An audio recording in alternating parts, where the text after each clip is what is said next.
a ideia de infrafino em Marcel Duchamp foi enunciada em suas notas, que foram encontradas por Paul Matisse, o neto do Henri Matisse, e ele inclusive escreveu um prefácio dessas notas, mostrando como elas são enigmáticas e como elas são difíceis de explicar.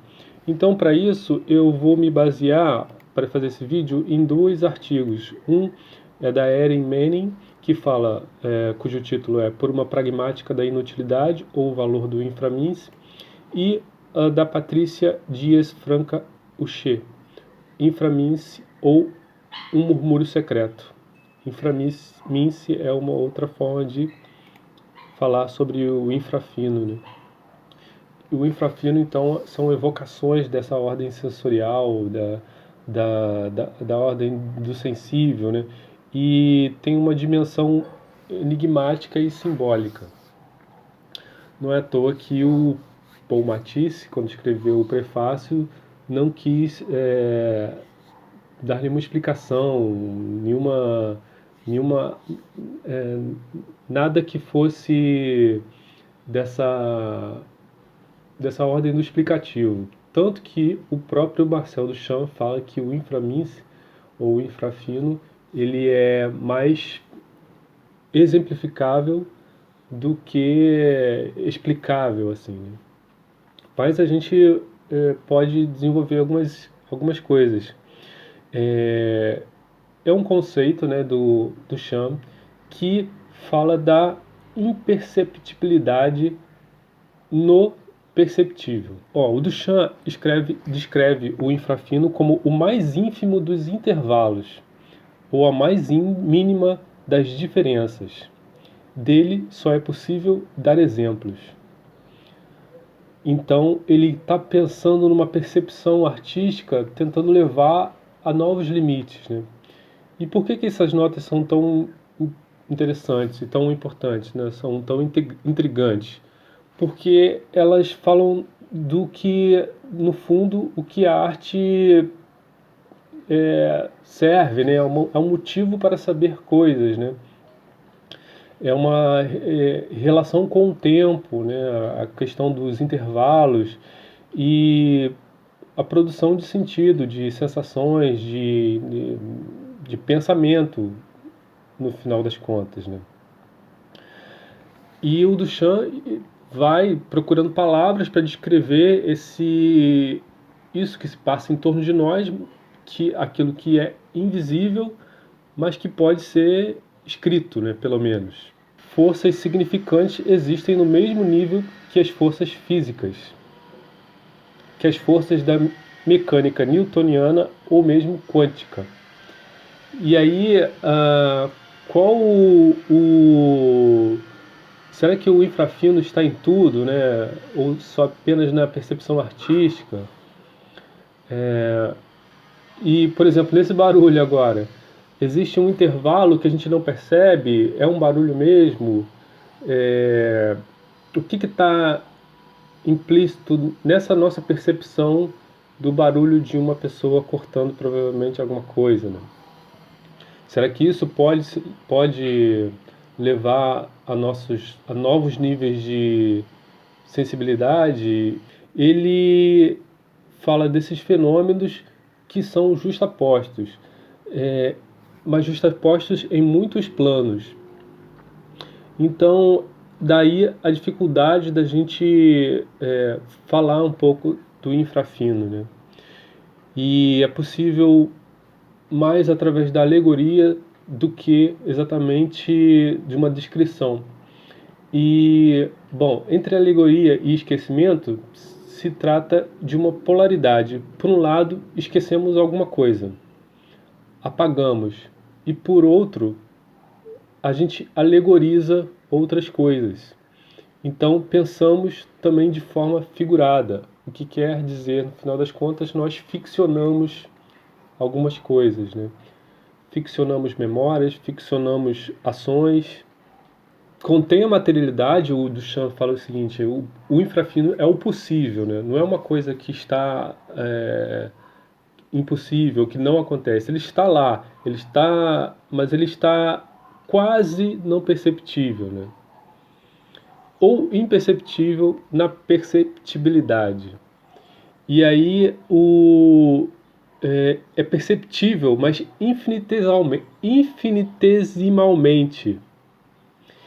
E por isso o mistério, né?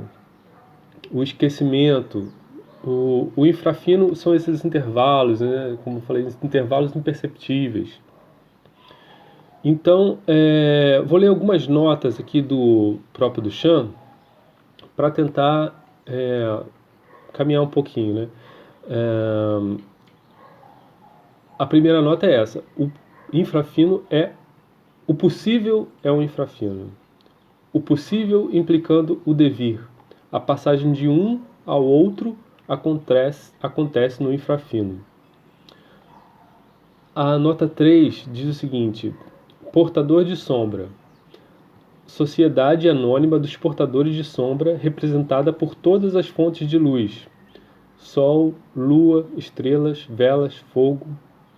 Ele só coloca dessa maneira. E o que nós somos, né? Além de portadores de sombra, né? Quando andamos, somos os portadores de sombra.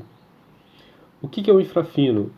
Na nota 4 ele diz o seguinte: o calor de um assento que acaba de ser deixado é o infrafino. O primeiro exemplo que ele dá. Mas o infrafino não é exatamente o que é deixado para trás, né? Não é só o calor, não é só o físico. A alegoria em geral, então, é uma aplicação do infrafino. As portas do metrô, as pessoas que passam no último momento são o infrafino.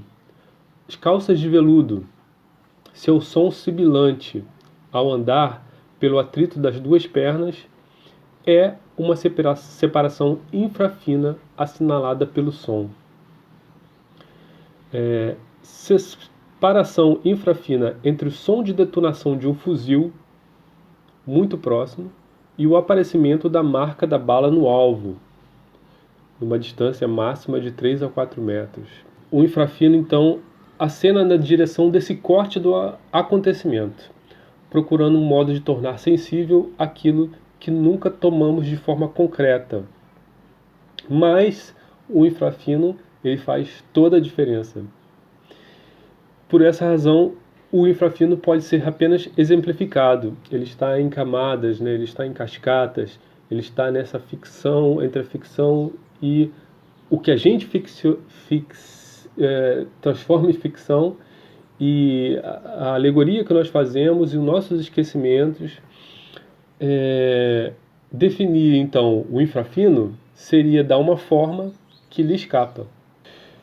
O que é sentido sempre inclui uma fração de potência especulativa, um valor indescritível. E o infrafino, então, é transversal, não pode ser pensado como um estado. Ele cada vez ele é reinaugurado, né? É um fazer sentir de uma distorção momentânea da experiência em seu movimento. Essas são palavras da Erin Manning. O infrafino, ou inframince, sente a experiência de tal modo que nuança o fundo da ocasião e lhe permite dançar com a figura. Cria as condições para enfatizar o que o sentir não sentiu.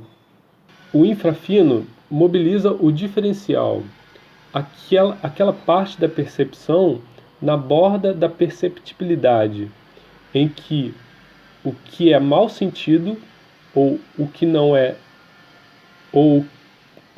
é nem sentido produz uma diferença. Então o infrafino seria aquilo que a gente nem estudou ainda, né? Ele é o mesmo do mesmo, a diferença que existe entre o mesmo e o mesmo. Ele fala, por exemplo, da folha de papel, que é oca por dentro. Então existem espaços ali, intervalos na folha de papel que é tão fina, mas que tem seu espaço onde não há nada. Isso é o infrafino. Então, o infrafino no final das contas, uma compreensão em direção a alguma coisa. E que vai ao encontro diretamente da arte, né? Então, a finalidade da arte não é uma tomada da forma, não é exatamente fazer alguma coisa, mas também o próprio processo de incompleição, o processo de incompletude. Então, por exemplo, quando a gente faz alguma coisa, ela se completa com o olhar do outro, né? Ela se completa com a interação do, do outro ou com a nossa própria posterior interação, né? Então, esse processo de incompletude seria, no final das contas, a finalidade da arte. E essa incompletude está ligada diretamente à ideia de infrafino, né? O infrafino, então, ou inframince, é tudo isso. Revelar singularidades naquilo que aparece e desaparece diante de nós. Abrir os nossos olhos para as facetas da matéria que não nos são apreensíveis. Então, esse é mais ou menos uma introdução da ideia de infrafino, né? De como que a gente pode começar a pensar nesse mistério da matéria e ao mesmo tempo das formas de sensação, das formas do sensível, da percepção, da nossa percepção do sensível, das coisas, das pessoas, das ações, do movimento, dos intervalos, da nossa própria admiração pela vida.